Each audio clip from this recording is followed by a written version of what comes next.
Bonsoir mes amours, aujourd'hui je vais vous montrer comment j'assaisonne mes ribs.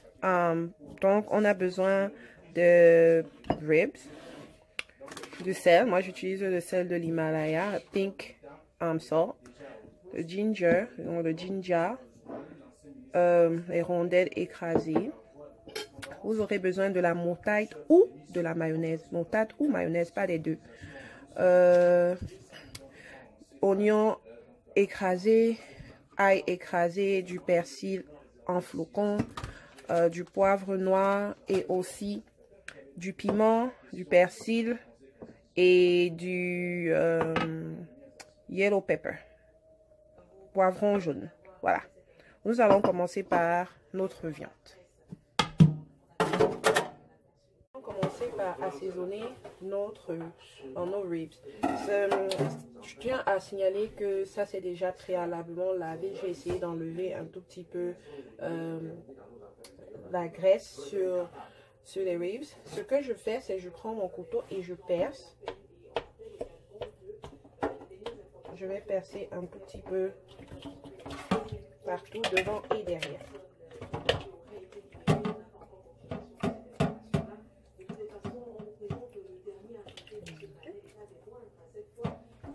Ça permet que la sauce ou les assaisonnements entrent bien dans la viande.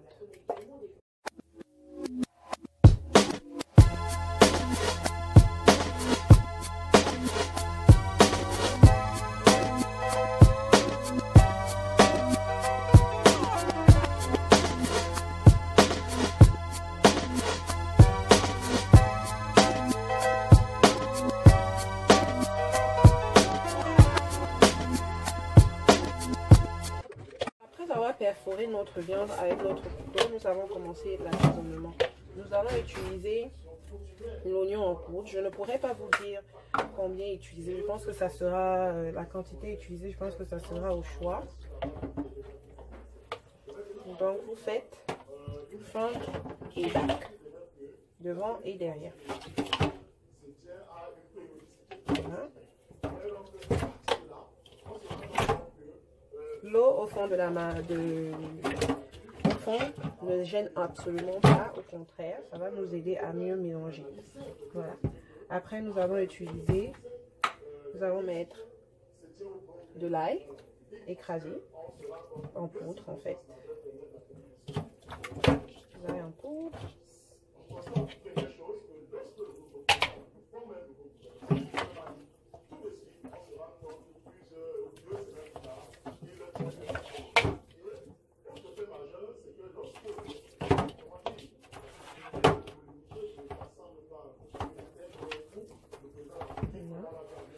Du ginger, mais un tout petit peu parce que vous ne voulez pas trop utiliser pour que ça ne devienne pas amer, ainsi que l'oignon. Et j'en mets juste un tout petit peu.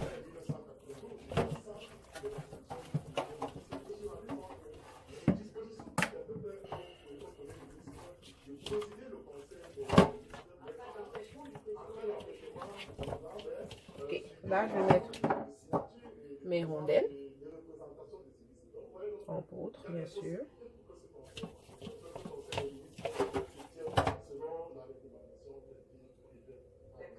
Souvent je mets le pépé, mais cette fois-ci je ne vais pas mettre du pépé. Vous pouvez en mettre si vous voulez. Dans le message qui a été envoyé aux différentes ministres, on parlait surtout de présidence, de communication de ce président de la République intervenu. Donc, je demande si les grands sujets qui ont intéressé faire ça comme ça. De ces dernières années, mettre du banc lequel de ces sujets avez-vous été, parce que il a parlé de corruption, il a parlé de respect de la hiérarchie, on a également évoqué le sujet des grands travaux, de certains grands travaux.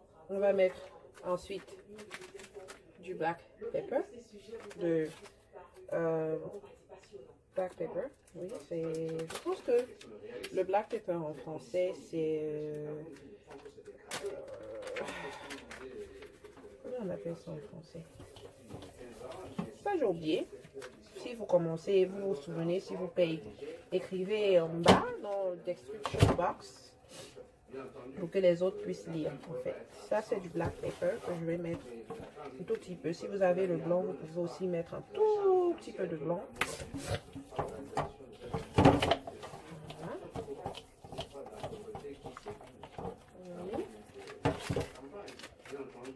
Et là, nous allons mettre notre sel. Voici à quoi ressemble le sel. Il est tout rose. C'est un tout petit peu meilleur pour la santé que le sel que vous utilisez généralement.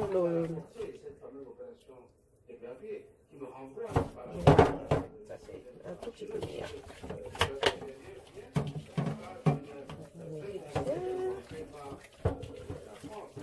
Vous massez bien la viande avec vos ingrédients.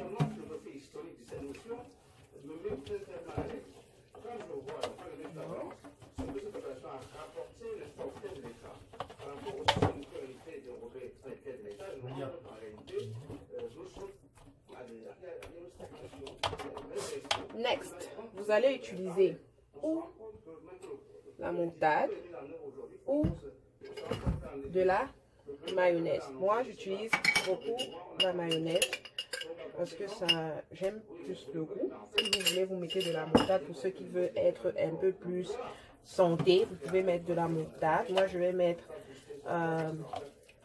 je mets de la mayonnaise. C'est un peu comme la recette de poulet, du poulet que j'ai posté avant. Je pense que c'est des mois avant. J'ai posté une vidéo comment j'assaisonne le poulet qui a été demandé par ma copine Maë. Donc voilà. Mais, si vous voulez voir à ce point, voilà à quoi ça ressemble. Là. Voilà.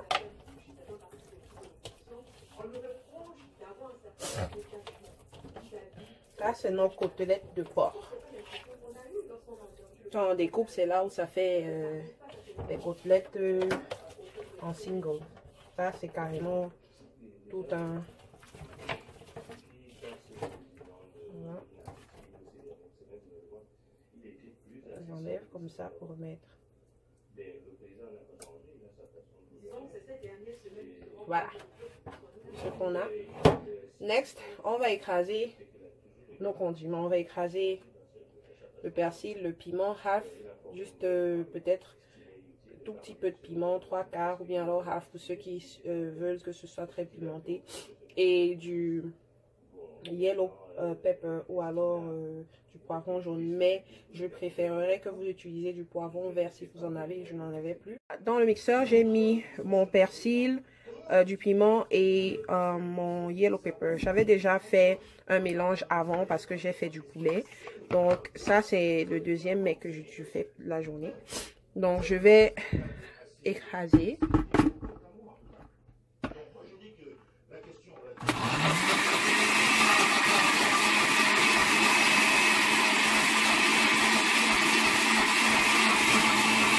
Alors voilà notre mélange que nous avons fait du persil, du piment et du yellow pepper ou bien du poivron jaune. On ajoute ça dans nos ribs. On va garder ça pour le mets ou bien pour voir. On va d'abord mettre à côté. Et puis nous allons le mettre sur notre viande.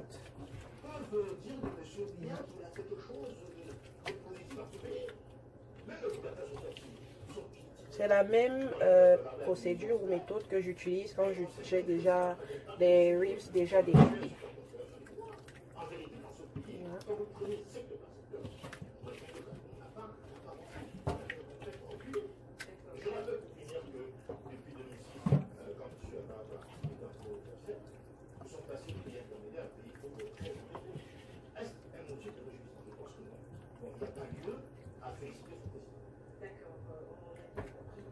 Cette position-là sur la question qui a été évoquée, docteur Jean Souva, au terme de ce conseil, le président de la République a donné des recommandations, des orientations à ses ministres. Maintenant, vous vous posez la question de savoir Ok.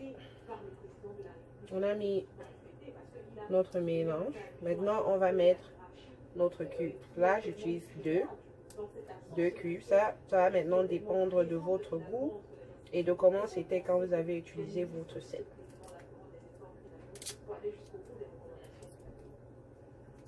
On va mettre notre cube. Voilà. Voilà notre cube. Ce que je fais, c'est que j'appuie au bord quand c'est trop dur. Voilà. Voilà. Je peux ajouter dans mon mélange. Et on mélange. Prenez encore et vous mélangez.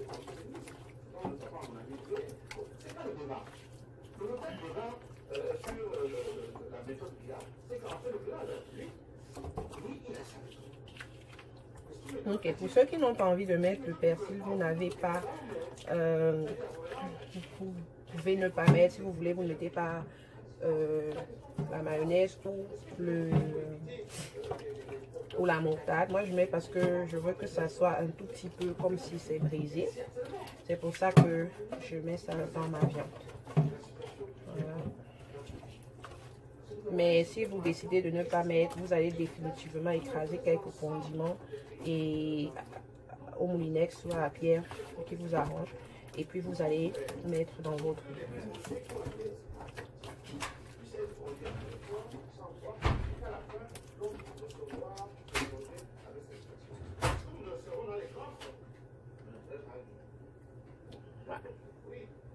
Alors, next, on va mettre un peu d'huile. Normalement, j'utilise de l'huile d'olive, je n'en ai plus.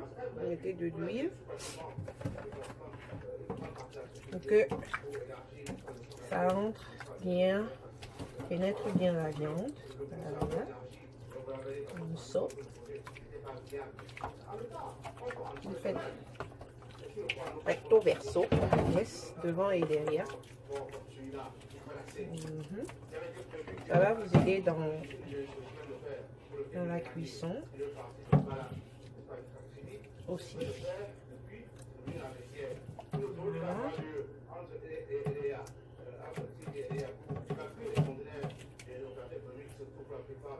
Vous avez mis vos oignons, mis votre huile. Maintenant, on va laisser reposer. Donc, quand je laisse reposer, je mets du papier film au-dessus et je laisse reposer pour 20 minutes. Maintenant, si je veux faire overnight, genre ça passe la nuit dans le frigo, il faudrait que vous sachiez que ça va faire, la viande risque couler ou bien alors de l'eau risque d'être libérée. En fait, le lendemain, ce que vous devez faire, c'est que vous devez encore goûter votre assaisonnement parce que ça risque de ne pas rester sur la viande. Ce qui fait que vous serez obligé de ou mettre encore du sel ou mettre encore du cube au-dessus ou alors dans la sauce pour badigeonner. Parce que là, j'ai de la sauce qui va rester là en bas. Et quand vous mettez l'huile, en fait, ce qui reste, il y aura une petite sauce qui va rester en bas. Vous allez utiliser ça pour badigeonner votre viande. Voilà. Donc, je vais couvrir la viande et laisser reposer pendant 20 minutes. Alors, 20 minutes sont passées. Voilà notre mélange, notre viande. Nous allons la mettre dans notre assiette qui va au four. J'ai mis un peu d'huile dans l'assiette. Vous voyez là. Et ce qu'on va faire, l'huile va aider à ce que ça ne colle pas. Nous allons prendre notre viande et la transférer ici.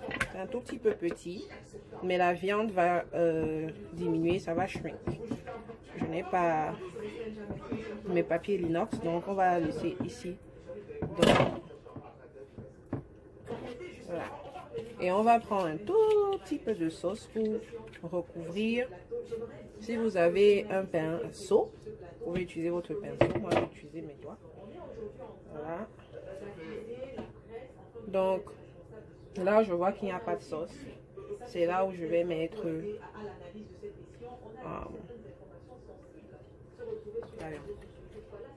voilà. Au four à 380 degrés à bec. Et nous allons switch à broil quand ça sera un tout petit peu plus...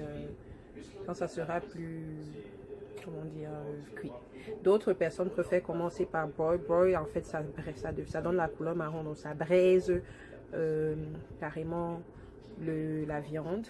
Donc d'autres personnes préfèrent commencer par broil et aller sur bake plus tard. Mais moi, je commence toujours par bake et je broil après. Donc voilà, je vais mettre au four. Comme vous pouvez constater, j'ai un filet à l'intérieur. Voilà. Et vous allez cuire pendant au moins 40 minutes. Alors nous revenons après quelques minutes pour checker.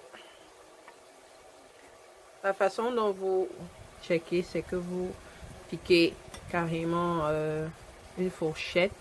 Voilà, c'est pas pré-cuit parce que tu peux encore voir un tout petit peu de sang de porc. Mais à ce point, ce que vous pouvez faire, c'est carrément tourner la viande. Voilà, vous pouvez commencer à faire ce côté-ci. Voilà. Et remettre au four.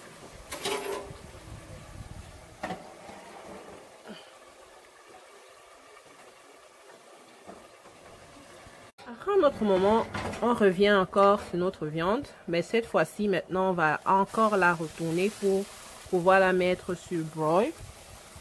Parce qu'on va maintenant braiser. Je pense qu'elle est déjà elle est cuite. Maintenant, on va tourner la viande. Voilà.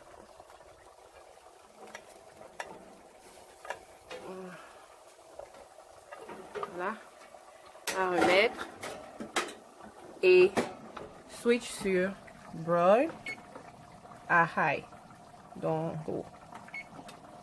alors voilà, notre viande, elle est prête. Elle était au four pour pratiquement 1 heure. N'oubliez pas de tourner et de retourner.